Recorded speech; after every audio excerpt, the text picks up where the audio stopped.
Happy Canada Day. All right, three things. I'm going to remind you that we do not live in a dictatorship. I'm going to show you the stats. And I'm going to show you that, rent control leads to homelessness. And as a bonus at the end, I'm going to show you that the biggest problem Canada has is Canadians.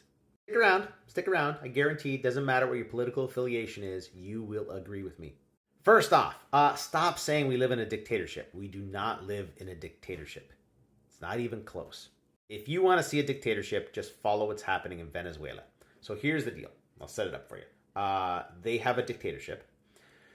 They have sanctions, and those sanctions are set to be lifted as long as they have a free and fair election, which they are not going to have. Now, they put out a lot of false information like this, that presidential candidates agree to respect the election results, except all the presidential candidates that have a chance of winning have been banned from running. The current most popular politician in Venezuela is this woman, Maria Corina Machado. When she shows up, it is a sea of humanity. No one thinks she's going to win because her party is illegal and she has been banned. But just to make sure, the government of Venezuela has decided to have a practice election to see which locations might indeed vote for a different party. And in the locations that are already questionable, they have destroyed the roads and likewise impeded the possibility of participating in the election. The equivalent would be like that by-election that happened in Toronto. Imagine if after that election, Pierre Poilievre was banned and expelled from the country, and the entire Conservative Party made illegal. Yeah, that. We don't have that. And be thankful. All right, stats. I am constantly told about the real estate market as if I do not have access to stats and I can't read. So here are the stats for Ontario outside of the GTA. All right, prices for June are up. Since December of 2022, prices have been increasing. You're waiting for the bottom? You missed it. It was 2 years ago. There's where prices are over the last 3 years. There's prices over the last 5 years. And for good measure, there's the last 15 years or so. Now, people keep telling me we're going to go back down here. How? It's literally impossible.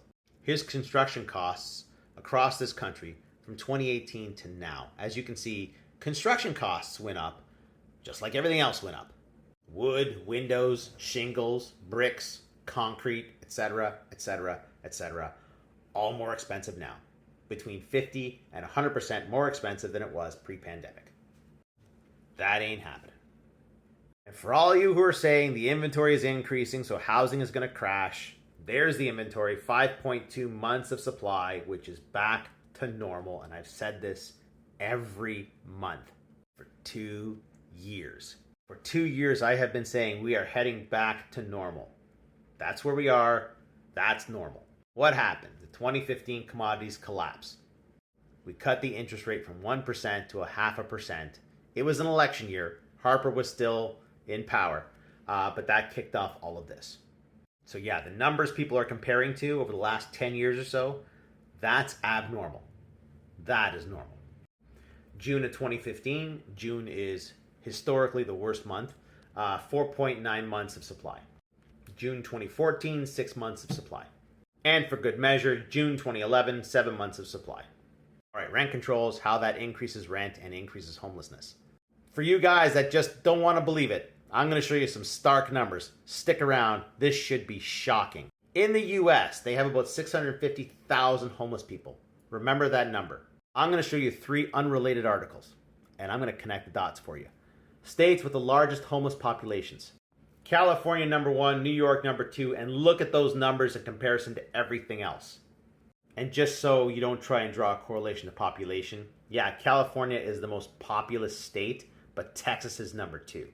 About a 30% difference in population between Texas and California, but look at the massive difference in homelessness. States with the highest rents. Hawaii number 1, for obvious reasons. New York and California. Coinky dink. Top 20 most and least landlord-friendly states of 2024.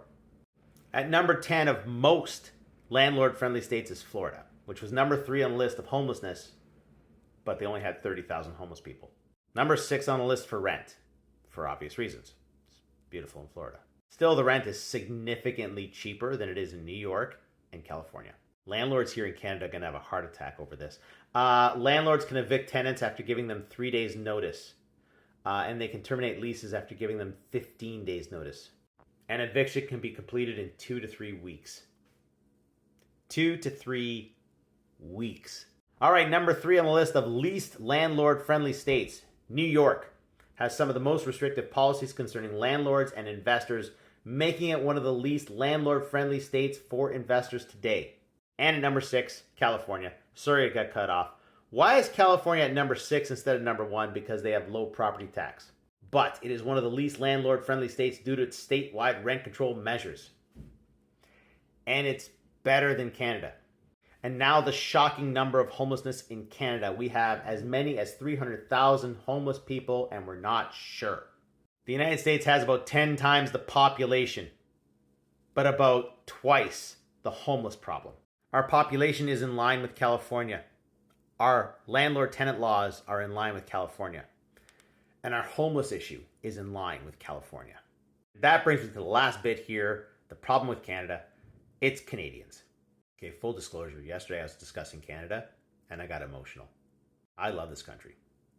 I love what it is, I love what it was, and I have hope for what it can be. But we as Canadians have to understand something.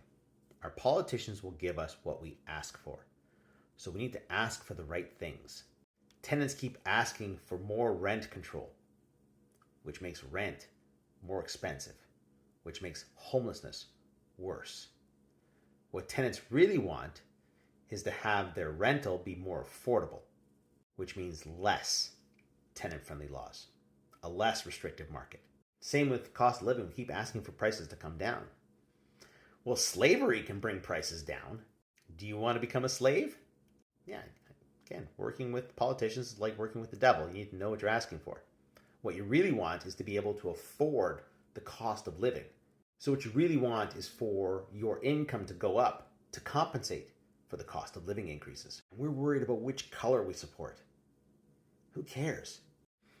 Yeah, we can take control of this country in a very peaceful, civilized, and polite way by simply learning the system, informing ourselves of what's going on, and asking for the things that will make this country better.